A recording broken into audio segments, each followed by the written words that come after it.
Fifaliana ho ahy mandrakariva ny miaona aminao eto amin'ity sehatra ity amin'ny alalan'izao fizarana izao.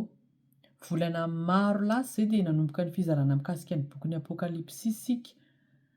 Ny fizarana farany hitantsika dia teo amin'ny bokin'ny Apokalipsy toko faha 1:10. Androany izany isika dia misaotra an'Andriamanitra satria afaka manohy indray an'izany fizarana izany dia ho tohizantsika amin'ny bokin'ny Apokalipsy toko faha 12 sy ny faha 13 izany raha ampy ny fotoanantsika. Fa araka ny fataoko moa izany dia manasa antsika hamaky ny toko faha 12 sy ny faha 13 izany mialohan'ny hainoanao ny fizarana izay ho atoko eto mba hahatonga anao haharaka tsara ny zavatra izay tiako ambara.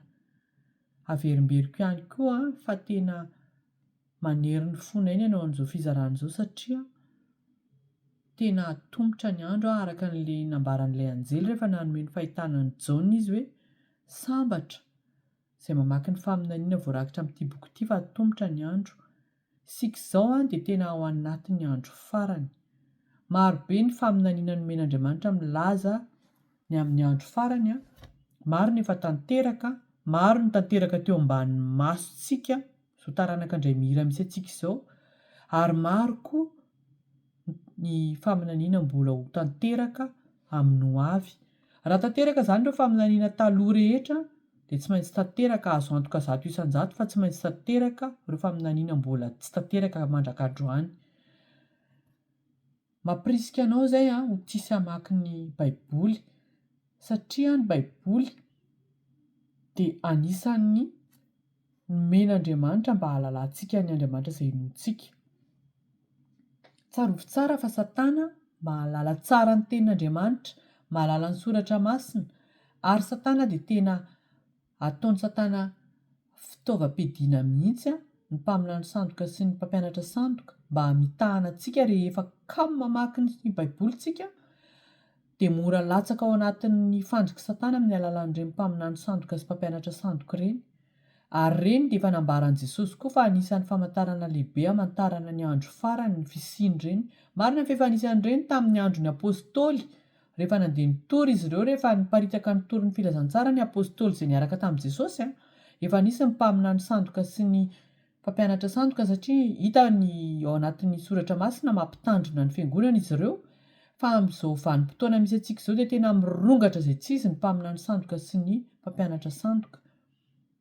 Tena manery ny fonay ny hampirisika anao hoe aza miaino sy mihinana mamboly izay zavatra toriana sy resahana aminao fa mahazo toa mamaky ny tenin'Andriamanitra, mahazo toa mamaky ny Baiboly, angatao ny fanahy masina fa Andriamanitra tsy mizatavan'olona fa ny fonao no jeren'Andriamanitra. Mangeta ahitan'Andriamanitra tokoa ve ianao? Raha tena mangeta ahitan'Andriamanitra ianao dia tena omen'Andriamanitra, tarihin'Andriamanitra ianao amin'ny alalan'ny fanahiny rehefa mamaky ny soratra masina. Tena ilayntsika ny mamaky ny soratra masina amin'izao andro farany izao. Izay ary no ela fa hiditra amin'ny bokin'ny Apokalipsy toko faha 12 tsika.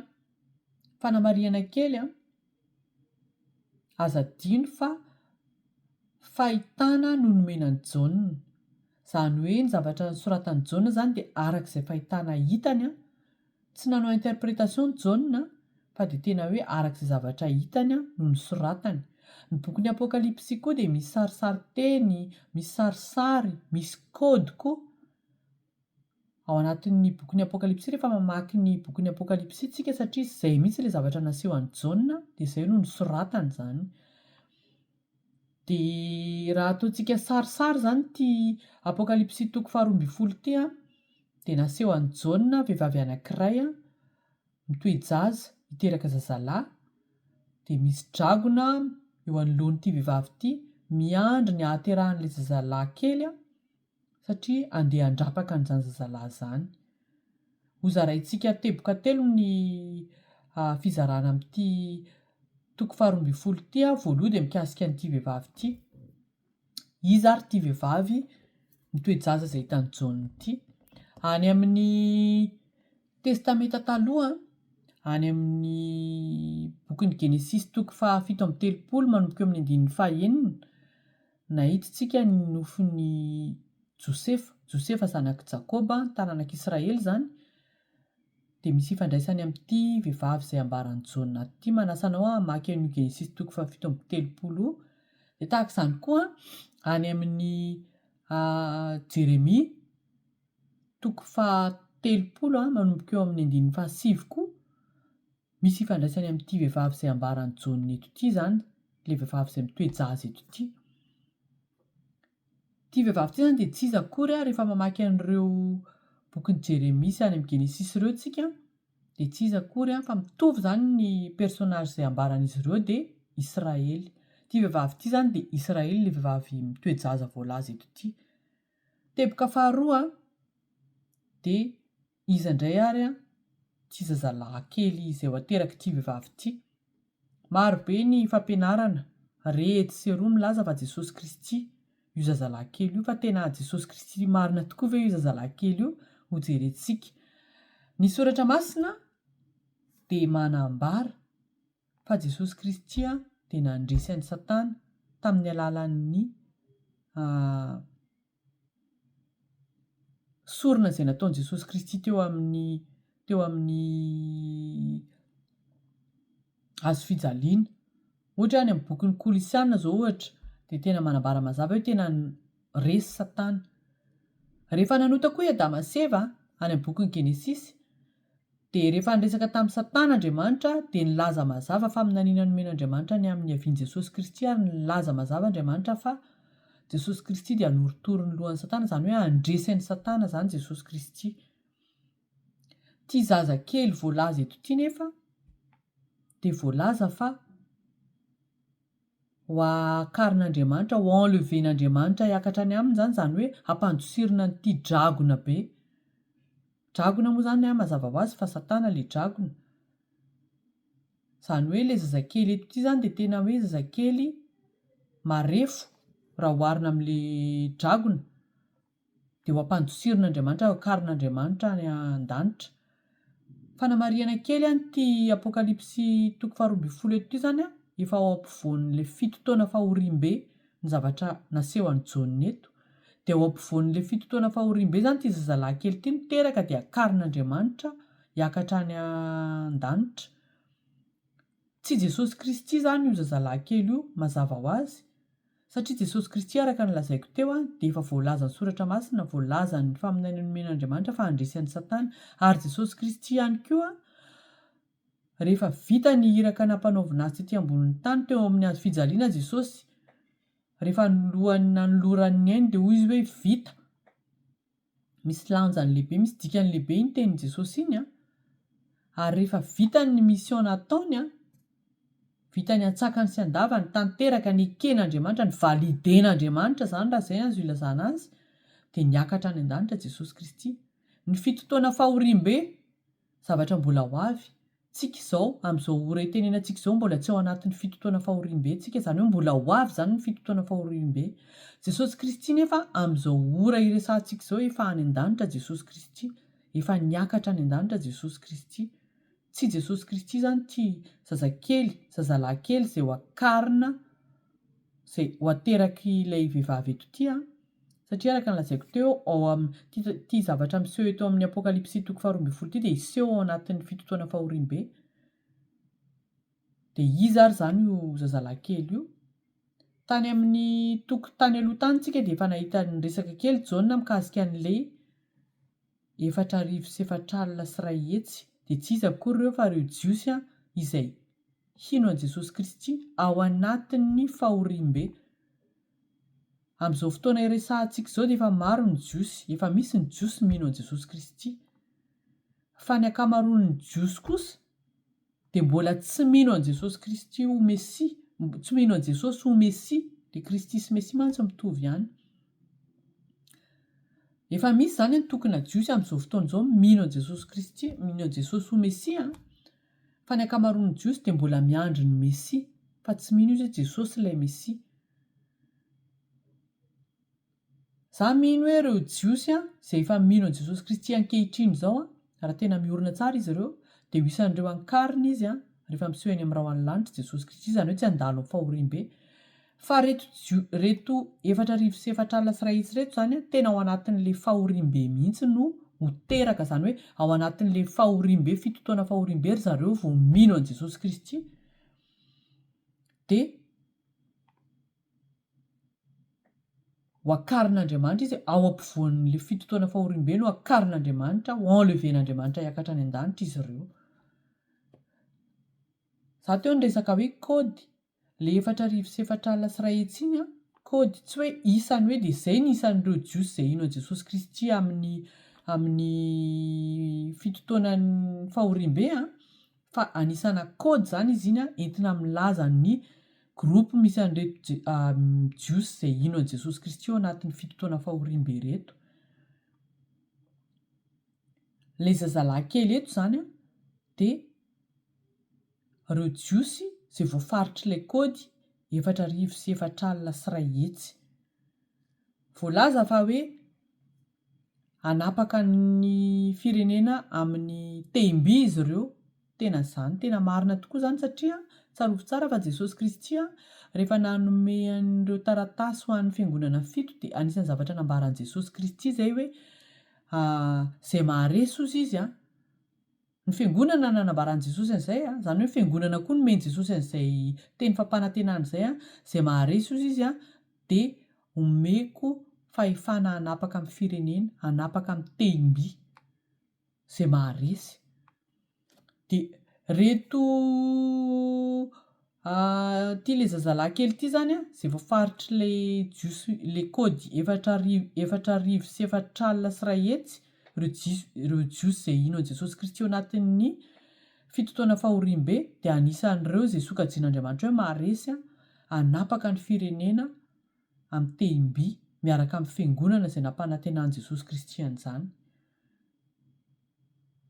Le zazalahy kely zay ho ateraky le vehivavy eto zany de tsy izy akory a, fa reo jiosy zay mino an' Jesosy Kristy a, ao anatin'ny fitotoana fahorimbe ary ho akarin'Andriamanitra. Efa tafidy reto zany tsy niakatra tamin'le fisehoan'i Jesosy Kristy teny amin'ny raho any lanitra, fa efa ao anatin'ny fitotoana fahorimbe izy, zay vao akarin'Andriamanitra hiakatra any an-danitra.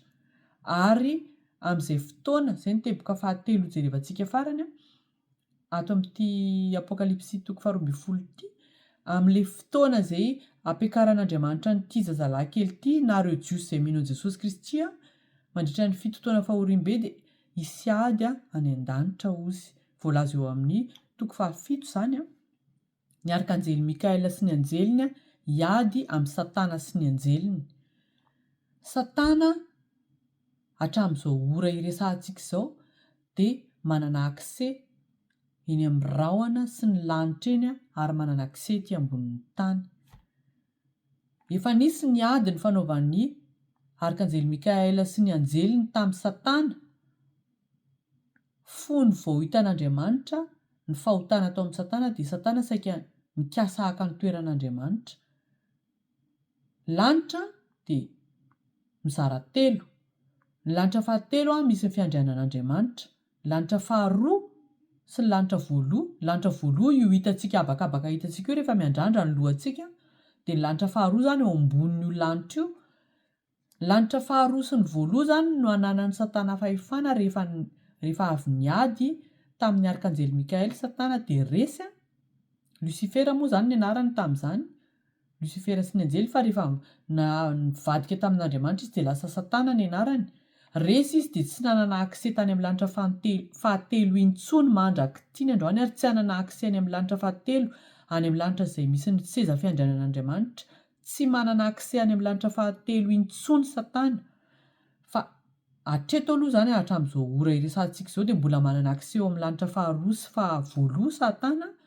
Fa eto amin'ity zavatra mitranga eto amin'ity fitotoana fahorimbe ity, ao ampovoan'ity fitotoana fahorimbe izay zavatra mbola ho avo a, de rehefa raikitra indray ty ady voalaza eto amin'ity 15 ty a, de ho azeran'ny Mikaela sy ny anjeliny ety ambonin'ny tany Satana, ary tsy hanana akse intsony eny amin'ny lanitra faharoa sy fahavoaloha, zany hoe tsy manana akse eny amin'ny lanitra intsony Satana fa ety ambonin'ny tany fotsiny ihany.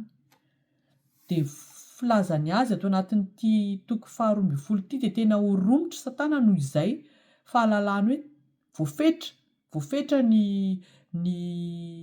toerana anjakany zay a tady Diova zay tena aseho an'Andriamanitra mihitsy hoe Andriamanitra ny tompon'ny hery sy ny fahefana rehetra. Satana dia anisany Satana dia tsy Andriamanitra fa Satana zavaboarin'Andriamanitra. De noho izay a de tena hoe horomotra Satana de voalaza ety amin'ny toko ety amin'ny 7:10 a. Horomotra izy voalohany indrindra aloha satria voazery izy a amin'le fotoana zay ampiakaran'Andriamanitra an'le zazalahy kely voateraka na le jiosy mino an Jesosy le voafaritra anatin'le kody 4,744,000 amin'iny fotoana iakaran'iny 144,000 iny any an-danitra de amin'iny fotoana iny nipoaka ny ady ifanaovan'ny arkanjely Mikaela sy Satana sy ny anjeliny avy a de mianjery ety ambonin'ny tany Satana de romotra Satana satria nakarina any an-danitra aloha le zazalahy kely saika hohaniny teo a de ny anankiray a horomotra izy a ary de analany fony amin'ny jiosy zay tavela ety ambonin'ny tany sy ny kristianina zay tsy tafakatra tamin'ny enlèvement zay ny kristianina zay tavela tsy tafakatra tamin'ny fisehon'i Jesosy Kristy eny amin'ny rao any-lanitra eo amin'ny 7:10 milaza mazava an'izay hoe sady hiady amin'ny jiosy zay tavela ety zany Satana no hiady amin'io kristianina zay tavela ety. Zay zany a no manakatona an'ity toko 12 ity. De hiditra eo amin'ny toko 13 tsika. Ny toko 13 indray a raha atao sarisary de mahita i Jauna, ny zavatra nampahitana ny Jauna de mahita biby anankiroa zay tena tsy fahita mihitsy, mbola tsy hitany hatramin'izay fa de araka nambarako teo hoe arak'izay zavatra naseho azy a de arak'izay ny zavatra nosoratany Jauna. Ny biby voalohany a de lazainy Jauna hoe mivoaka avy ao amin'ny ranomasina. Inona dikan'izany? Ny ranomasina amin'ny ankapobeny eo amin'ny soratra masina rehefa milaza hoe ny ranomasina dia manondro vahoaka, peuple. Zany hoe mivoaka avy ao amin'ny vahoaka zany a ty biby voaloha ty. Raha fitinina zany a satria ianao hamaky ny toko 13 a zay le nanasako anao teo. Ty biby voaloha zay hitan'ny Jauna ity a de voalaza fa omeny Satana fahefana. Zany hoe mivoaka avy ao amin'ny vahoaka izy, olombelona ty biby ty. Biby tahaka ny biby ny fahitany Jauna azy fa olombelona zay tena hoe omeny Satana fahefana hanjaka amin'ny fokom-pirenena rehetra ozy a. Eo amin'ny 7 misy an'izay hoe hanjaka amin'ny firenena rehetra. Olombelona anankiray fa tena feno ny fahefana avy amin'ny Satana, zany hoe manana pouvoir sy autorité surnaturelle zany izy a satria Satana anjely tadidio de hanjaka amin'ny firenena rehetra. Zay zany le biby voaloha hitan'ny Jauna. Ny biby faharoa de voalaza fa nivoaka avy amin'ny tany. Zany hoe nivoaka avy any amin'ny fomba filazantsika azy ataoko ao anaty farangososina hoe mivoaka avy any amin'ny enfer zany ty biby faharoa ty raha zay ny azo ilazana azy a. Zany hoe manambara hoe olona tena possédé par des démons, tena nidiran'ny Satana mihitsy ao anatiny. Le biby voalohany nomeny Satana fahefana de ty biby faharoa ty tena Satana mihitsy niditra ao anatiny a. De ty biby faharoa ty zany a, le biby voalohany zany ny antikristy, ty biby faharoa ty a ilay mpamina ny sandoka lehibe zay hiara-iasa akaiky amin'ilay antikristy. De rehefa mamaky an'ity toko 13 ty tsika de hazavaina eo hoe inona ny zavatra ho ataon'ity biby faharoa ty a. Hanao fahagagana izy ozy, miantso afo avy any an-danitra, hanao fahagagana tena hoe mbola tsy nisy toy izany de tena andresy lahatra ny olona dia ho tena ho babiny tokoa ny olona rehetra, ny firenena rehetra no ny fahagagana izay ho ataony. Ary ity biby faharoa ity dia hivoaka avy ao amin'ny mampamina ny sandoka anazy avy any amin'ny atoko-pivavahana zany no ivoahany. Sehatra fivavahana zany no ivoahany. Ilay biby voaloha teo satria izy omeny Satana anjaka amin'ny firenena rehetra dia avy amin'ny sehatra politika no ivoahany satria izy no anjaka amin'ny firenena rehetra. Ny teboka hamaranako an'ity alohan'ny hamaranako angamba an'ity toko 17 ity voalaza fa ireo biby anankiroa ireo dia tena hiara-miasa akaiky. Ary ity biby faharoa ity dia tena anao izay azony atao rehetra rehetra, hampanaiky ny olona rehetra ety ambonin'ny tany izy fa ilay biby voaloha no Andriamanitra ivavahana. Izany hoe ny antony nanomezan'ny Satana ny fahefany rehetra an'ilay biby voaloha, tadidio tsara fa Satana, izay ilay niresahantsika teo hoe te haka ny toeran'Andriamanitra, izay ny tanjon'ny Satana, ary tsy miova mihitsy izay tanjon'ny Satana izay, fa mbola izay foana ny tanjon'ny Satana mandraka ankehitriny, mbola mitante foana izy haka ny toeran'Andriamanitra, hanongana an'Andriamanitra raha ohatra ka hoe amin'ny fomba filazana azy amin'izao vanim-potoana mihitsy antsika izao zany.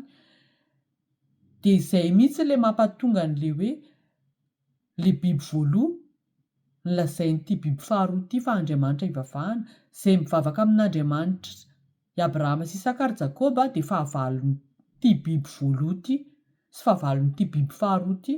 Fa ilay biby voaloha no lazain'ity biby faharoa ity, ilay biby faharoa izay azo adino fa ilay mpamina ny sandoka, hampivavaka ny olona rehetra amin'ilay biby voaloha. Dia voalaza hoe hanao ny sariny izy dia terena ny olona hivavaka amin'ilay biby voaloha, dia terena ihany koa ny olona, izay ny teboka farany hamaranantsika azy, terena koa ny olona handray ny mariky ity biby voaloha ity. Izay zany anisan'ilay asa ho ataon'ilay biby faharoa, hampanaiky ny olona rehetra ny fahefan'ilay biby voaloha. Amin'izao fotoana izao mirongatra izay tsisy mihazakazaka tena mampiaiky volana mihitsy ny fihazakazaky ny teknôlôjia. Io teknôlôjia mihazakazaka io dia avelan'Andriamanitra mihitsy any amin'ny boky Danielany, dia efa niteny mihitsy Andriamanitra hoe aty amin'ny andro farany dia tena hoe hiazakazaka ny fitombon'ny fahalalan'ny olombelona, connaissance-ny olombelona zany. Dia antsika izao tena miara-mahita an'izany mihitsy hoe tena mampidanaka mihitsy ny fihazakazahan'ny teknôlôjia.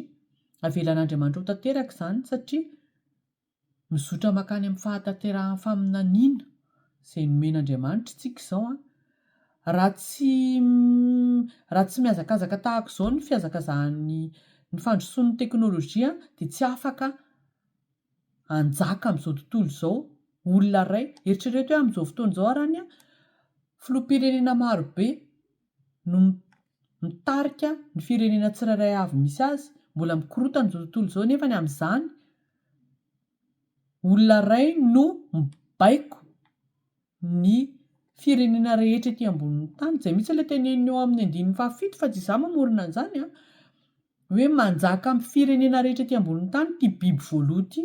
Olombelona ho aho io, misy mantsy mampianatra hoe système izy io, olombelona mihitsy io, olombelona fa tena miara-miasa akaiky amin'ny Satana, ampiasain'ny Satana mihitsy satria Satana arak'ilay niteneniko teo dia ny tanjon'ny Satana dia haka ny toeran'Andriamanitra.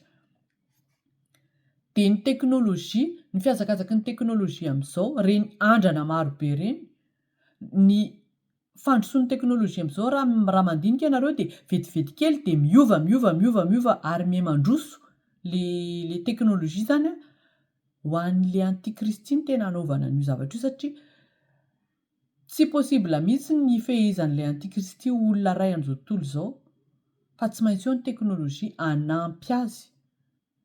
Tsika angamba efa mandre any amin'ny Tribekitana, azonareo angamba tiako tenenina, dia efa manandrana mihitsy ny zareo a mametraka puso ao anatin'ny lohan'ny olona atao andrana ny olona fa efa manomana izy satria ho tia ho ampiasain'ilay antikristy ny fandrosoan'ny teknôlôjia mba hifehezana an'izao tontolo izao. dia hamarana antsika azy voalaza hoe tsisy mahazo mividy sy mivarotra raha tsy mandray amin'ny marika ilay bibidia.